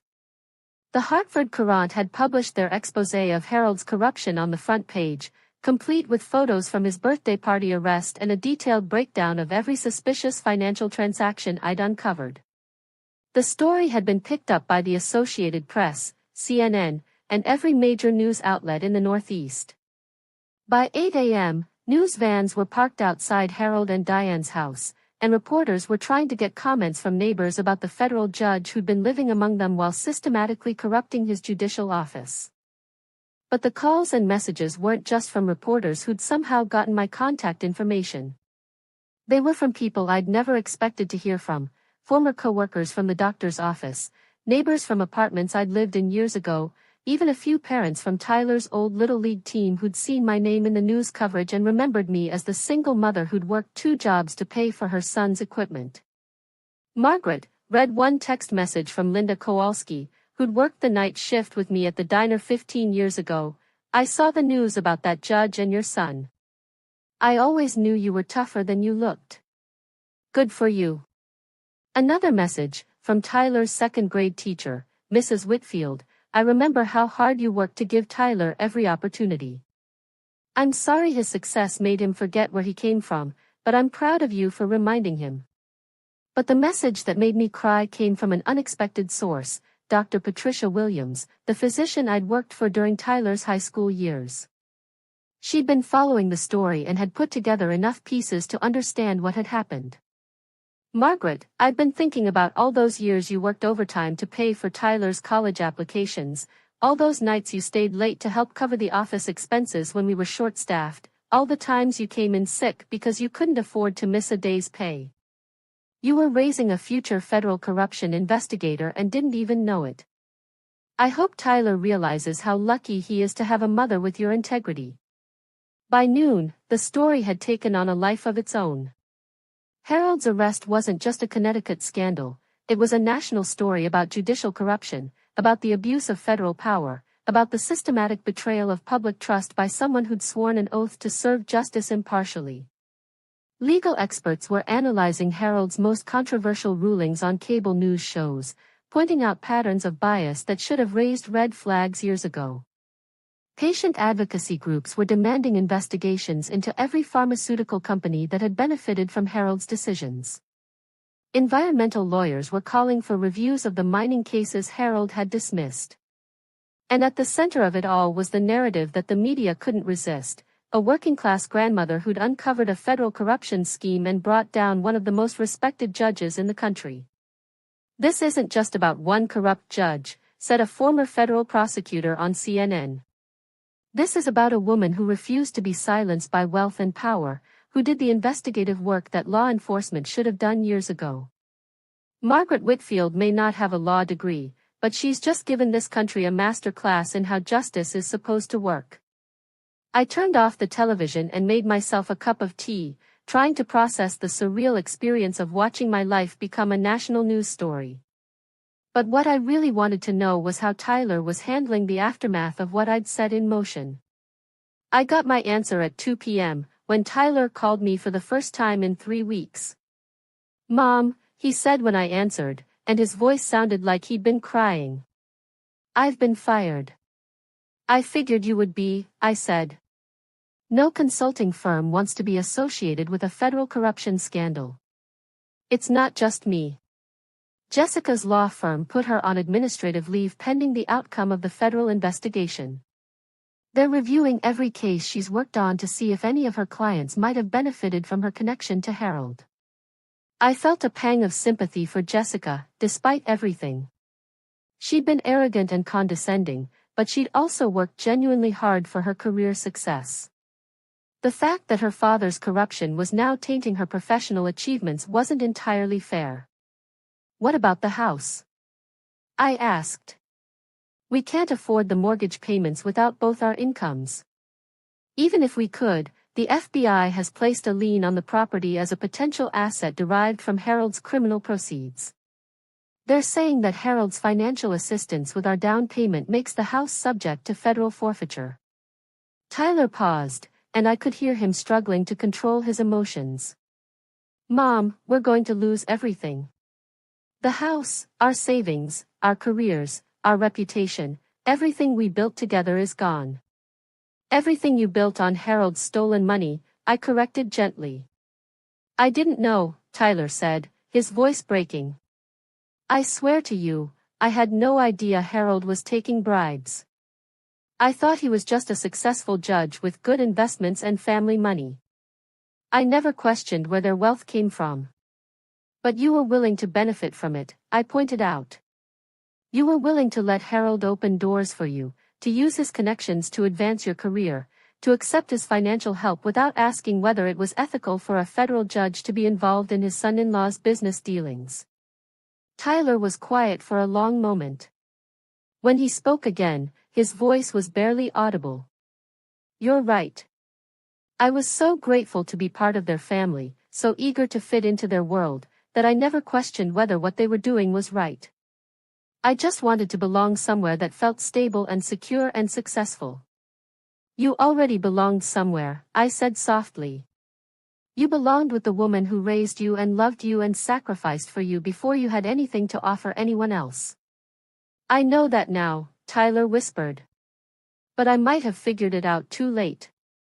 "What do you mean?" "Jessica's talking about divorce. She says being married to me is going to destroy what's left of her career, that she can't afford to be associated with the corruption scandal if she wants to have any chance of rebuilding her professional reputation." I felt another unexpected pang of sympathy, this time for Tyler. However much he'd hurt me, however much he'd taken me for granted, I'd never wanted him to lose his marriage over this. And how do you feel about that? I asked. Tyler was quiet for so long that I wondered if the call had dropped. Finally, he said, I think maybe I married into a family instead of marrying a person. I think maybe Jessica and I both loved the idea of our successful life together more than we actually loved each other. That's a hard thing to realize. Yeah. It is. Tyler paused again. Mom, I need to ask you something, and I need you to be honest with me. Okay. When you were investigating Harold, when you were putting together all that evidence, when you were planning his destruction, did you think about what it would do to me? Did you consider that I might be an innocent victim in all of this? I thought about lying, about telling him that of course I'd considered his well-being, that I'd tried to find a way to expose Harold without hurting Tyler. But I'd promised to be honest, and Tyler deserved the truth. No, I said. I didn't think about protecting you. I thought about the fact that you'd given me $5 for my birthday while giving Diane $30,000, and I wanted you to understand what it felt like to lose everything that mattered to you. Tyler absorbed this in silence. So you're saying you destroyed my life on purpose? I'm saying I destroyed the life you built on other people's corruption, and I forced you to confront the man you'd become. Whether that was destroying your life or saving it depends on what you do next. And what am I supposed to do next? I'm unemployable in my field, my wife is leaving me, I'm about to lose my house, and I'm under federal investigation for potentially conspiring in judicial corruption. What exactly am I supposed to do with that? You're supposed to remember who you were before Harold Pemberton's money made you think you were better than the woman who raised you, I said. You're supposed to rebuild your life based on your own merit and your own values, not on connections and wealth that were never yours to begin with. That sounds like something you'd say to a child, not to a 37-year-old man whose life has been completely destroyed. Then maybe you need to hear it from someone who loves you enough to tell you the truth instead of people who love what you can do for them. Tyler was quiet again, and I could hear him crying softly. I'm scared, Mom, he finally admitted. I don't know how to start over at 37. I don't know how to build a life without the advantages Harold gave me. I don't even know who I am when I'm not trying to live up to the Pemberton family standards. You're my son, I said simply. You're the boy I raised to be honest and hardworking and compassionate, even when being those things doesn't come with rewards. You're the person who used to save up his allowance to buy me flowers, who used to tell his friends I was the strongest person he knew. That feels like a different person, Tyler said. That feels like someone I used to be before I learned that money and status were more important than character. Money and status aren't more important than character, I said firmly. You just forgot that lesson when you started benefiting from Harold's corruption. But forgetting something isn't the same as losing it forever. Tyler was quiet for a long time, and I let him process what I'd said. Finally, he asked the question I'd been waiting for. Can I come home, Mom? Not to stay permanently, but just, can I come home for a while? I need to figure out who I'm supposed to be now, and I think I need to do that somewhere that remembers who I used to be. I felt my heart break and heal at the same time, the same way it had when Tyler was little and would come to me with scraped knees and hurt feelings, trusting that I could make everything better. Of course you can come home, I said. You can stay as long as you need to. Thank you, Tyler whispered. And Mom? Yes? I'm sorry.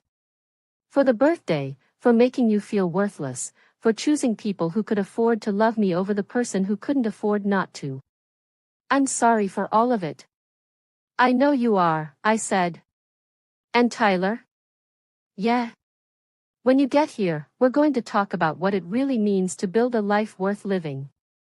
Because now that you don't have Harold's corruption to rely on, you're going to have to figure out how to succeed the same way I did, through hard work, integrity, and the kind of character that doesn't depend on other people's money. That sounds terrifying, Tyler said, but I could hear something else in his voice, something that might have been relief. It is terrifying, I agreed. But it's also the only kind of success that actually belongs to you. After I hung up, I sat at my kitchen table with that plastic piggy bank still sitting there, still containing those 5 crumpled dollar bills. But now, instead of being a symbol of my son's indifference, it felt like evidence of how far we'd both traveled in the past week.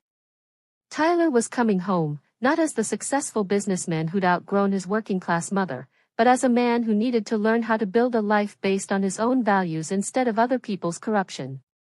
And I was still the woman who'd raised him, who'd sacrificed for him, who'd loved him enough to destroy the life he'd built on a foundation of lies rather than watch him become someone neither of us could respect.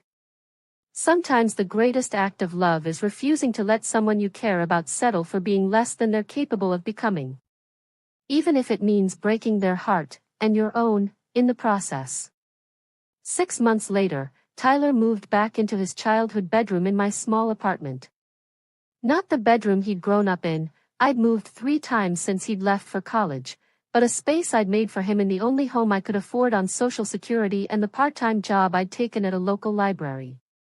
It wasn't what either of us had expected his homecoming to look like. Tyler slept on a twin bed I'd bought at a thrift store, kept his remaining clothes in a dresser I'd picked up from Goodwill, and spent his days applying for entry-level jobs at companies that had never heard of Harold Pemberton or the corruption scandal that had destroyed Connecticut's federal courthouse. If you've ever watched someone you love have to rebuild their entire life from nothing, you know it's both heartbreaking and beautiful. And if this story has taught you something about the difference between success and integrity, I hope you'll take a moment to comment below and let me know what you've learned, because sometimes the most important lessons come from watching other people's mistakes. Harold Pemberton was sentenced to 18 years in federal prison and ordered to pay $3.2 million in restitution to the United States government. At 65 years old, he would be 83 when he was released, assuming he lived that long. His federal pension was revoked, his law license was permanently suspended, and his name was removed from the courthouse building where he'd presided for 30 years. Diane lost their Greenwich house to federal forfeiture, along with their vacation home in Martha's Vineyard, their investment portfolio, and most of their personal assets. She moved into a 1-bedroom apartment in Waterbury and took a job as a receptionist at a dental office, earning $12 an hour and learning what it felt like to worry about whether her car would pass inspection. The irony wasn't lost on me that Diane Pemberton, who'd spent 5 years looking down on me for my modest circumstances, was now living a life remarkably similar to mine. Jessica divorced Tyler 6 weeks after Harold's sentencing, citing irreconcilable differences in court documents that made no mention of federal corruption or destroyed careers. She moved to Boston, changed her surname back to Pemberton, and took a job at a small firm specializing in immigration law, honorable work that paid a fraction of what she'd been making as a corporate attorney. To her credit, Jessica had handled the scandal better than anyone expected. She'd cooperated fully with the federal investigation, testified truthfully about Harold's influence on Tyler's career, and accepted responsibility for her family's role in perpetuating Harold's corruption. The last time Tyler spoke to her, she told him she was grateful for the chance to build a career based on her own merit instead of her father's influence. "I never realized how much I'd been living in Harold's shadow," she'd said. "Even my success felt like something that belonged to him rather than to me." Tyler understood exactly what she meant. For the first 2 months after he moved back in with me, Tyler was angry, at Harold for deceiving him, at me for exposing the deception, at himself for being naive enough to believe that the Pemberton family's wealth was legitimate. He spent most of his time in his room, applying for jobs online and trying to figure out how to explain his employment gap to potential employers without mentioning federal corruption investigations. But gradually, something started to change. Tyler got a job as a customer service representative at a regional insurance company, making $35,000 a year, less than half of what he'd been earning at the consulting firm. The work was routine and unglamorous, nothing like the high-level strategy consulting he'd been doing before. But it was honest work, and Tyler was good at it, and his supervisors appreciated his professionalism and his willingness to help new employees learn the systems. More importantly, Tyler started remembering who he'd been before Harold Pemberton's influence had convinced him that success was measured by income and social status rather than character and integrity. He helped me grocery shop, carrying the heavy bags and calculating which brands offered the best value for our limited budget. He cooked dinner for both of us most nights, simple meals that reminded me of the years when we'd shared a kitchen, and he'd helped me prepare food for the week ahead. He started volunteering at a legal aid clinic, using his business education to help low-income families navigate insurance claims and financial disputes. The work didn't pay anything, but Tyler said it felt more meaningful than anything he'd done during his years at the consulting firm. "I'm actually helping people who need it," he told me one evening as we sat at my kitchen table sharing a meal he'd prepared. "Instead of helping wealthy companies figure out how to make more money, I'm helping families who are getting cheated by their landlords or their employers or their insurance companies." "How does it feel?" I asked. Tyler thought about it for a moment. "It feels like the kind of work the man you raised would want to do," he said quietly. That night, for the first time since his childhood, Tyler told me he loved me without sounding like he was fulfilling an obligation. The media attention from Harold's corruption scandal eventually faded, but not before it had lasting impact beyond our family. The pharmaceutical companies that had benefited from Harold's rulings faced renewed scrutiny from federal regulators and congressional investigators. New oversight procedures were implemented for federal judges' financial disclosures. Patient advocacy groups used Harold's case as a rallying point for healthcare reform legislation. But the impact that mattered most to me was much more personal. One evening in April, Tyler came home from work with an envelope in his hand and an expression on his face that reminded me of Christmas mornings when he was little. "Mom," he said, sitting down across from me at the kitchen table, "I have something for you." Inside the envelope was a birthday card, not expensive, just something he'd picked up at the drugstore, but written inside, in Tyler's careful handwriting, was a message that made me cry. "Dear Mom, this year for your birthday, I want to give you something I should have given you a long time ago: recognition of everything you sacrificed to raise me, gratitude for the values you taught me, and a promise that I will spend the rest of my life trying to be worthy of the love you've always given me. I also want to give you this." Taped inside the card was a check for $500.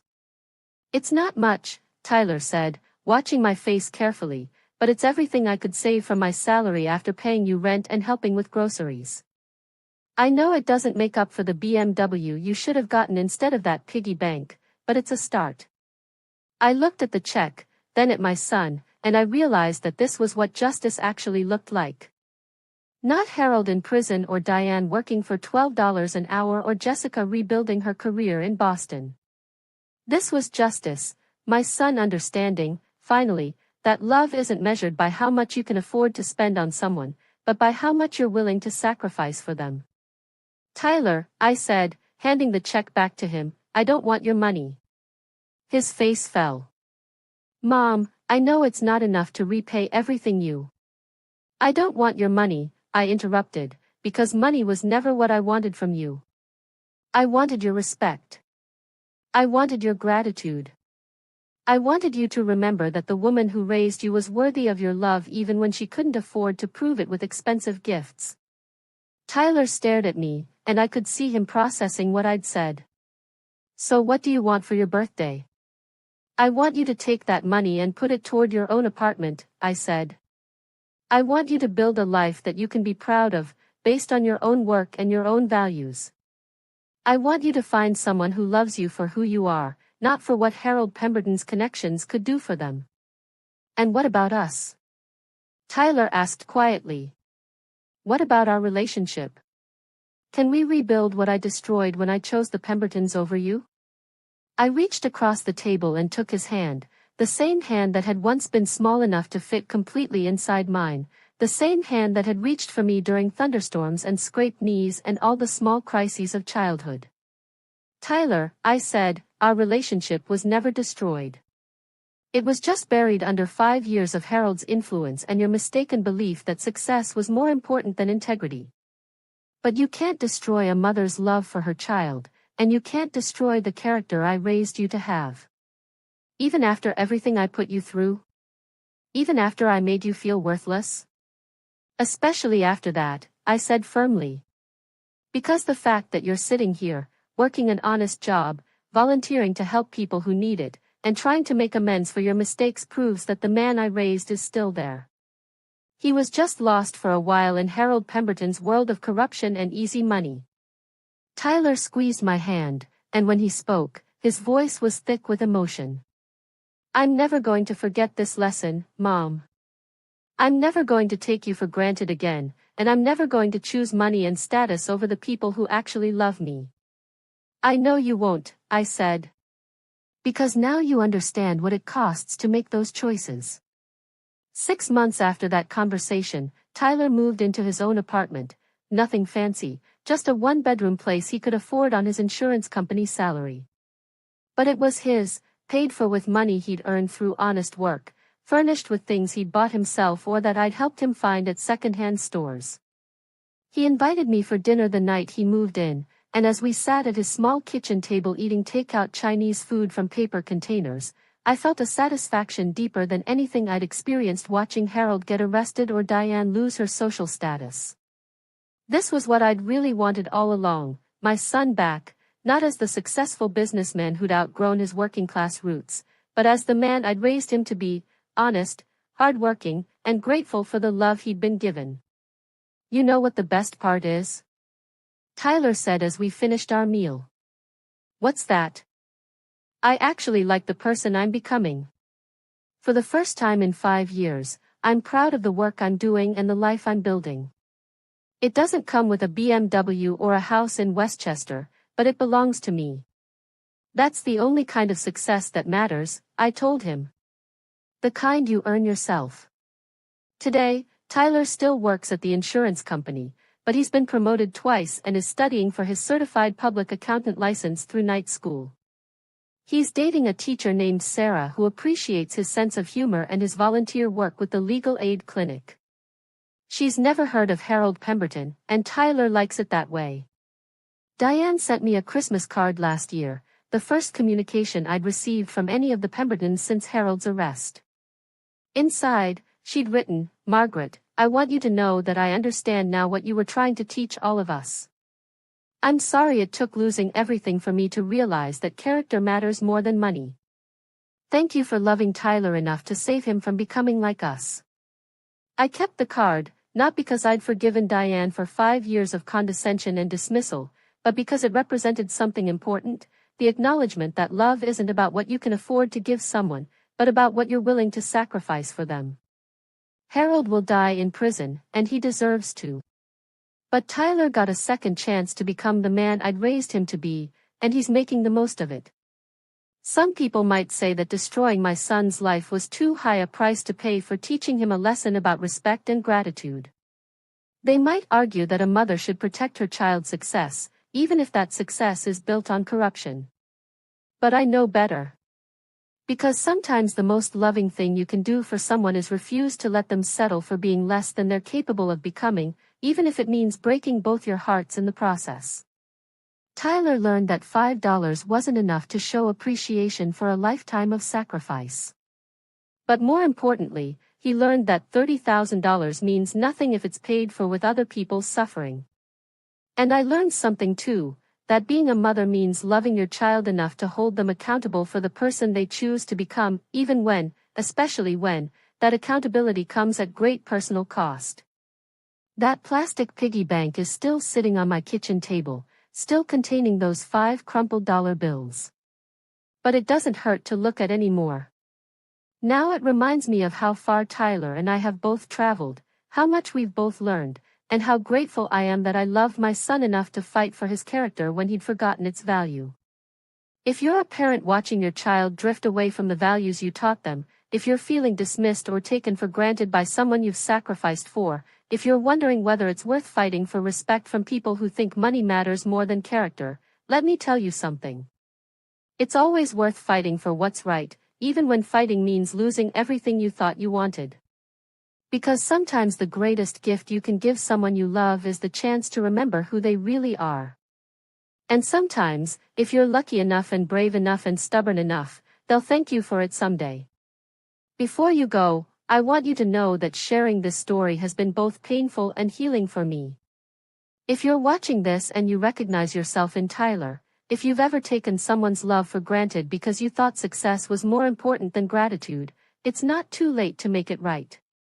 And if you're watching this and you recognize yourself in me, if you've ever felt invisible or worthless because you couldn't compete with other people's money, remember that your worth isn't measured by what you can afford to give, but by what you're willing to sacrifice for the people you love. Hit that subscribe button if this story touched your heart, and let me know in the comments where you're watching from and what lesson you're taking away from Tyler's journey back home. Because sometimes we all need to be reminded that character matters more than cash, that integrity matters more than income, and that the people who love us when we have nothing are the people who deserve our love when we have everything. Thank you for listening to my story. And remember, respect isn't something you can buy, but it's always something you can earn. Until next time, take care of each other.